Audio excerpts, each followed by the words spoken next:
Siguro, first thing is influence ng cousin ko na nag-start din mag-sell ng thrift shop noon.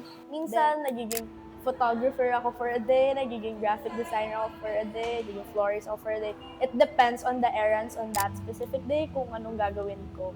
Pero dapat talaga usually may art involved talaga on my daily routine. I guess just I do a lot of digital illustration work. So often what will happen is people will approach me with characters from their favorite shows or maybe their own original characters, and they'll be like, "Hey, can you draw them for me in like a specific scene or pose?" Or sometimes if I'm doing more commercial projects, there's a full project document. I've done book covers and illustrations for card games and stuff. So it's kind of a wide variety, but the crux of it is just that I make art for people. Parang since na-enjoy ko naman yung ginagawa ko, feeling ko yun din yung parang me time ko sa sarili ko when doing my work.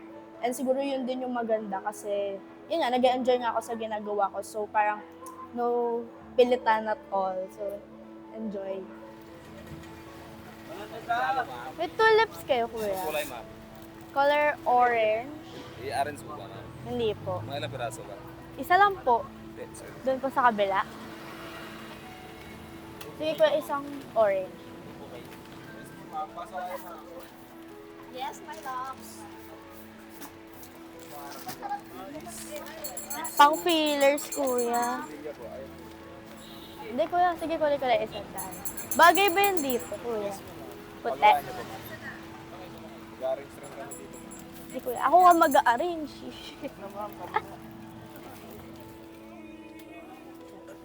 Thank you, kuya. Got the goods, guys.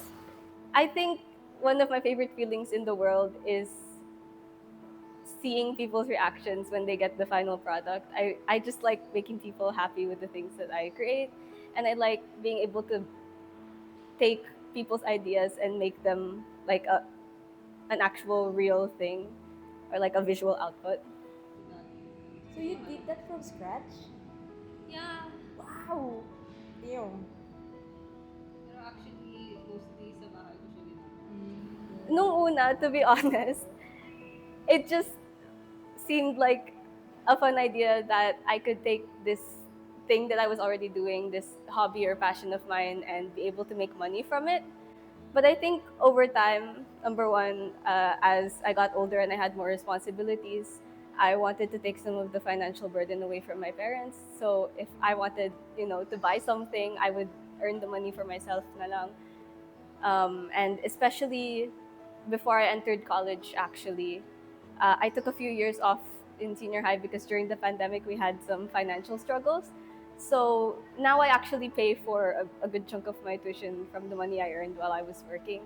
And I continue to try and, do part-time work or freelance so that I can help support my family and not be sort of a financial burden on them, especially because, our tuition isn't cheap. So if I can help, I try to do as much as I can. Since ako, salo ko nga minsan yung allowance ko, baon ko. Siyempre ako, nahihiya na ako sa parents ko minsan manghingi. Since our tuition is not a joke, malaki siya. So parang ako, tinatry ko talaga yung best ko na makargo ko talaga yung baon ko for everyday. Pero syempre, hindi naman lagi may clients, hindi naman lagi paid yung work mo. So minsan nahihirapan din ako. Parang, yun nga, since alam nga ng parents ko na kumikita na ako, parang nahihiya din naman ako humingi sa kanila ng money, ganun. So tinatry ko talaga yung best ko na magkaroon ng paid works for, ayun nga, for my own expenses on a daily basis, baon, ganun. And yung mga wants sa buhay. Ayan. Lalo na pag burnout season, actually, yun yung mahirap. Parang napapaisip ka every night na parang, shit, tama ba yung ginagawa ko? Ganyan. Like parang, minsan kasi, yun nga, nagiging routine na paulit-ulit na lang, magko-commission ako, ganyan, matutulog ako madaling araw, tapos papasok ako ng school. Tapos parang iniisip ko na, ito ba yung gusto ko talagang gawin? Tapos, sa dami kong nga ngayon ginagawa, iniisip ko din na ano ba talaga yung dapat kong gawin. Like parang, di ba dapat pumili lang ako ng isa or parang pinapahirapan ko ba yung sarili ko na ang dami ko nga ginagawa. So, why not choose one? Pero, after all, wala. Yun eh, ang dami kong gusto gawin eh. Pero, ayun. Obviously, there's only 24 hours in a day, and a lot of that, obviously, matutulog ka, kakain ka, go to class. And so, especially with college, it's been really busy, lalo na tri-sem sa Benil.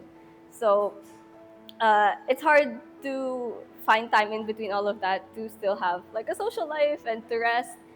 And so, a lot of the times, it's about just avoiding burnout.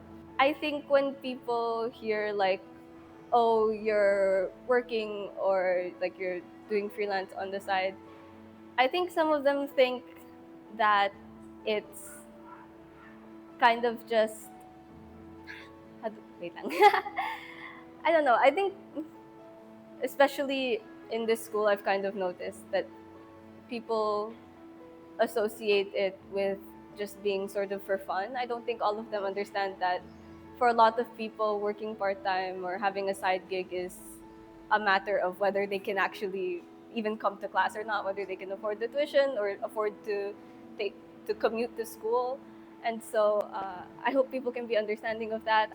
I hope that people understand that my situation is just one of many. I'm grateful to be in a position where I have the time and resources to be doing freelance and balancing that with school and having a supportive family and all of these things that are